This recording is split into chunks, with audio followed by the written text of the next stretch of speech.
Di sini kami akan menjelaskan tentang lemak.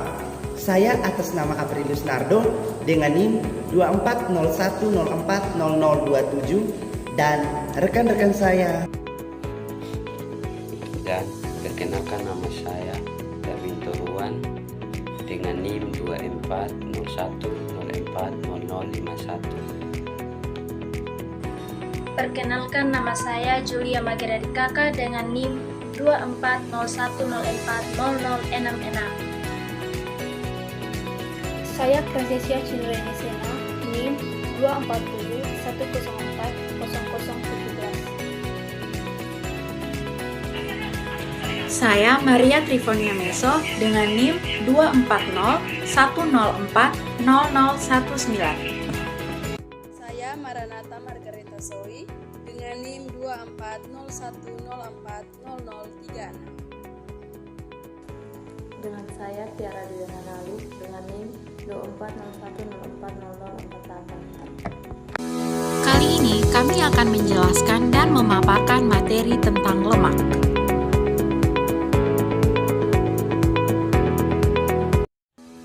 Baik, saya akan memaparkan latar belakangnya. Lemak adalah salah satu kelompok yang termasuk pada golongan lipid, yaitu senyawa organik yang terdapat di alam serta tidak larut dalam air, tetapi larut dalam pelarut organik nonpolar. Lemak terdapat pada hampir semua bahan pangan dengan kandungan yang berbeda-beda. Lemak hewani mengandung banyak sterol yang disebut kolesterol, sedangkan lemak nabati mengandung asam lemak tak jenuh sehingga umumnya berbentuk cair. Lemak juga merupakan sumber energi yang lebih efektif dibandingkan dengan karbohidrat dan protein. 1 gram lemak dapat menghasilkan 9 kekal, sedangkan karbohidrat dan protein hanya menghasilkan 4 kekal atau gram. Rumusan masalah yang kita ambil dari materi ini ada 5 bagian, yaitu yang pertama, apa itu lemak? Yang kedua, apa saja fungsi dari lemak? Yang ketiga, bagaimana jenis-jenis dari lemak? Yang keempat, apa saja struktur dari lemak? Dan yang kelima, bagaimana uji kuantitatif dan kualitatif pada lemak? Tujuan yang dapat kami ambil dari materi ini ada 5 bagian, yaitu yang pertama, agar mahasiswa dapat mengetahui pengertian dari lemak. Yang kedua, agar mahasiswa dapat mengetahui fungsi dari lemak. Yang ketiga, agar mahasiswa dapat mengetahui struktur-struktur dari lemak. Yang keempat, agar mahasiswa dapat mengetahui jenis-jenis dari lemak. Dan yang kelima, agar mahasiswa dapat mengetahui uji kuantitatif dan uji kualitatif pada lemak. Yang akan saya bahas adalah pengertian lemak. Lemak adalah sekelompok ikatan organik yang terdiri atas unsur-unsur karbon, hidrogen, dan oksigen yang mempunyai sifat dapat larut dalam satu pelarut tertentu. Misalnya saat pelarut lemak seperti petroleum, benzen, eter lemak yang mempunyai titik lebur tinggi bersifat padat pada suhu kamar, sedangkan yang mempunyai titik lebur rendah bersifat cair. Lemak yang padat pada suhu kamar disebut lemak atau gaji, sedangkan yang cair pada suhu kamar disebut minyak. Di sini saya akan menjelaskan beberapa fungsi dari lemak. Fungsi dari lemak yang pertama itu melindungi tubuh dari perubahan suhu, terutama suhu yang lebih rendah. Baik, jadi di sini lemak itu sangat berfungsi bagi tubuh kita, terutama dalam suhu yang rendah maupun suhu yang tinggi. Yang kedua itu melarutkan beberapa vitamin melalui proses kimiawi dalam tubuh. Beberapa vitamin yaitu vitamin A, D, E, dan K adalah vitamin yang larut dalam lemak. Fungsi yang ketiga yaitu sebagai sumber energi. Lemak merupakan salah satu sumber energi utama bagi tubuh. Setiap garam lemak menyediakan sekitar 9 kalori, lebih banyak dibandingkan karbohidrat atau protein yang hanya menyediakan sekitar 4 kalori per gram. Fungsi yang keempat yaitu sebagai alat pengangkut vitamin yang dapat larut dalam lemak. Selain membantu penyerapan vitamin yang larut dalam lemak, lemak juga berfungsi untuk mengangkut vitamin-vitamin ini ke tempat yang dibutuhkan dalam tubuh. Fungsi yang kelima, lemak dapat melindungi organ jantung dan lambung. Lemak berfungsi sebagai pelindung bagi organ-organ vital tubuh seperti jantung, lambung, bertindak sebagai bantalan yang menyerap guncangan atau trauma fisik. Fungsi yang keenam yaitu sebagai pelumas dalam saluran pencernaan untuk membantu mengeluarkan sisa-sisa ampas makanan. Fungsi yang ketujuh, lemak berguna untuk menyusun membran sel. Lemak, khususnya fosfolipid, adalah komponen utama dalam membran sel. Membran sel berfungsi untuk mengatur masuk dan keluarnya zat-zat dalam sel. 8. Sebagai bahan penyusun hormon serta vitamin. Lemak juga berperan dalam pembentukan hormon tertentu seperti hormon steroid. Yang kesembilan, sebagai bahan penyusun empedu, hormon dan asam kolat.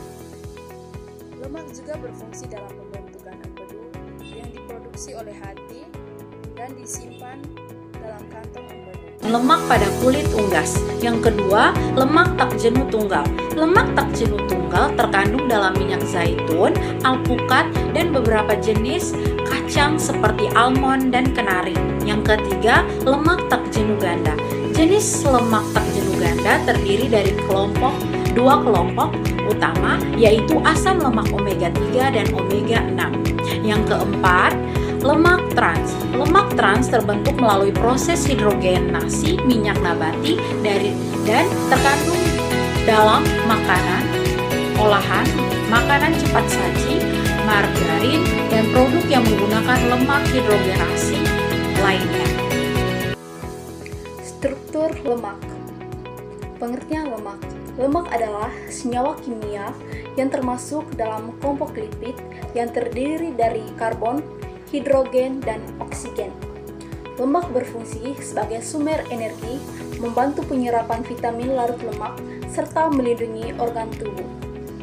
Pada dasarnya, lemak dibagi menjadi dua, yaitu asam lemak jenuh dan asam lemak tak jenuh. Yang pertama adalah asam lemak jenuh. Asam lemak jenuh adalah jenis asam lemak yang memiliki ikatan tunggal antara karbon dalam rantai karbonnya. Dalam setiap karbonnya, dalam struktur kimia, setiap atom karbon dalam asam lemak jenuh terikat dengan jumlah maksimum atom hidrogen sehingga tidak ada ikatan ganda. Dalam larutannya, asam lemak jenuh memiliki susunan nama sebagai berikut. Yang pertama adalah asam lauret.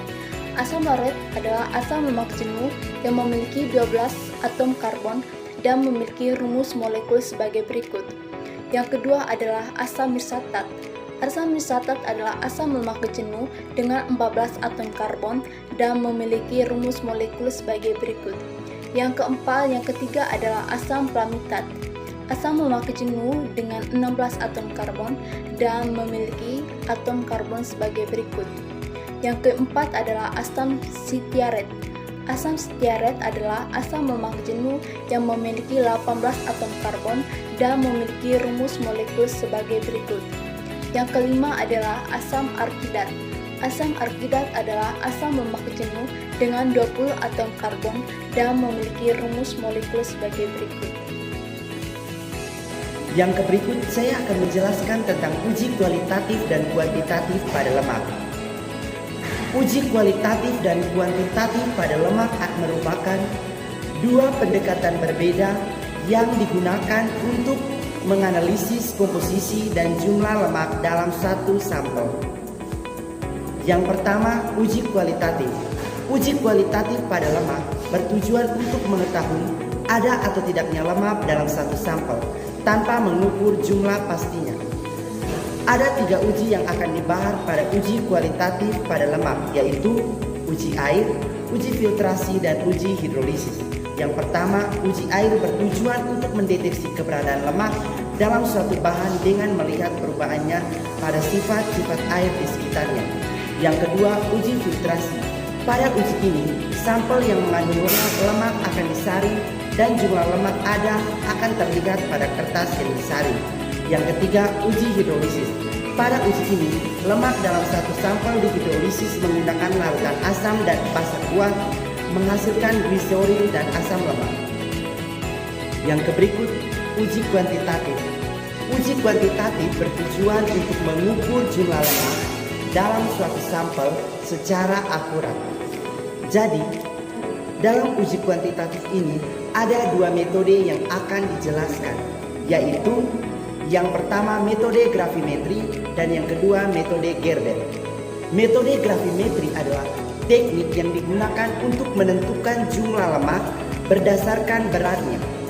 Yang kedua, metode Gerber. Metode Gerber ini bertujuan untuk menentukan kadar lemak dalam suatu produk. Jadi, dapat disimpulkan bahwa lemak merupakan salah satu makronutrien penting yang dibutuhkan tubuh untuk berbagai fungsi seperti sumber energi, penyerapan vitamin dari lemak, dan pembentukan sel-sel kawat. Namun, konsumsi lemak harus diperhatikan dengan baik, karena jika lemak yang tidak sehat seperti lemak trans atau lemak jenuh dapat meningkatkan risiko penyakit jantung dan masalah kesehatan lainnya. Sebaliknya, lemak tak jenuh yang ditemukan pada minyak zaitun, kacang-kacangan, dan ikan berlemak bermanfaat untuk kesehatan jantung dan tubuh secara keseluruhan. Terima kasih.